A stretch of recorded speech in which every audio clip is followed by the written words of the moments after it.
추위가 가는 듯 하더니 또 이번 한 주는 강추위가 지속된다고 하는데요. 오늘은 이런 추운 날씨에 주의해야 하는 독감에 대해 자세히 알려드리겠습니다. 독감이란? 독감은 인플루엔자 바이러스에 의해 발생하는 급성호흡기 질환입니다. 일반적인 감기와는 달리 고열, 기침, 인후통, 근육통 등의 증상이 갑작스럽게 나타나며 전염성이 매우 강합니다. 독감은 전 세계적으로 매년 겨울에 유행하며 노인, 어린이, 만성질환자 등 면역력이 약한 사람들은 독감에 걸리기 쉽고 합병증 발생 위험도 높습니다. 간혹 감기와 독감이 비슷한 것이라 생각하는 분들도 있는데요. 이 둘의 차이점도 알려드릴게요. 감기와 독감, 어떤 것이 다른가요? 감기는 리노바이러스, 코로나 바이러스 등 200여 가지가 넘는 바이러스에 의해 발생합니다. 반면 독감은 인플루엔자 바이러스에 의해 발생합니다. 감기의 대표적인 증상으로는 콧물, 기침, 인후통, 두통, 근육통 등이 있습니다. 독감의 경우 이러한 증상 외에도 고열, 오한, 피로감 등이 동반되며 일부 환자는 구토나 설사 등의 위장 증상을 보이기도 합니다. 감기는 대부분 가벼운 증상으로 끝나지만 독감은 심각한 합병증을 유발할 수 있으며 노인이나 어린이, 면역력이 약한 사람들에게는 치명적일 수 있습니다. 독감의 경우 예방접종을 받는 것이 가장 효과적인 예방법입니다. 매년 유행하는 바이러스 종류가 다르기 때문에 매년 접종을 받는 것이 좋습니다. 독감 예방접종 비용은? 독감 예방접종 비용은 국가 예방접종사업 대상 여부, 접종기관, 백신 종류 등에 따라 다를 수 있습니다. 만 65세 이상 어르신, 생후 6개월에서 만 13세 어린이, 임신부 등은 국가 예방접종 사업을 통해 무료로 독감 예방접종을 받을 수 있습니다. 무료 접종 대상자가 아닌 경우 접종 비용은 접종기관에 따라 다릅니다.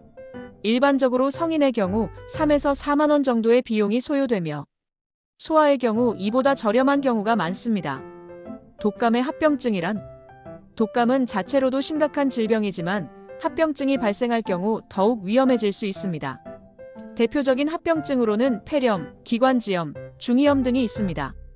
폐렴은 독감 바이러스가 폐까지 침투하여 발생하는 감염으로 호흡곤란, 기침, 가래 등의 증상이 나타납니다. 기관지염은 기관지에 염증이 생기는 질환으로 심한 경우 천식이나 만성폐쇄성폐 질환 등 기존의 호흡기 질환을 악화시킬 수 있습니다. 중이염은 독감 바이러스가 귀까지 침투하여 발생하는 감염으로 합병증으로 인한 청력 상실 등의 후유증이 남을 수 있어 주의해야 합니다. 노인들은 독감으로 인해 사망까지 이를 수 있다는데 사실인가요? 노인들은 독감으로 인한 합병증으로 인해 사망에 이를 수 있는 고위험군에 속합니다. 노인들은 노화로 인해 면역체계가 약해져 있어 독감 바이러스에 대한 저항력이 떨어지기 때문입니다. 독감의 합병증으로는 폐렴, 심장마비, 뇌졸중 등이 있는데 노인들은 이러한 질환에 이미 취약한 경우가 많으며 독감으로 인해 악화될 가능성이 높습니다. 또 기저질환을 가지고 있을 확률이 높아 독감으로 인한 발열, 호흡곤란 등의 증상을 견디기 어려울 수 있습니다. 독감 후 회복 방법은? 독감에서 회복되면 대부분의 경우 특별한 조치 없이도 건강을 회복할 수 있습니다. 회복 기간 동안 충분한 휴식과 수분 섭취가 중요합니다. 체력을 회복하기 위해 균형 잡힌 식사와 영양가 있는 간식을 먹는 것도 좋습니다.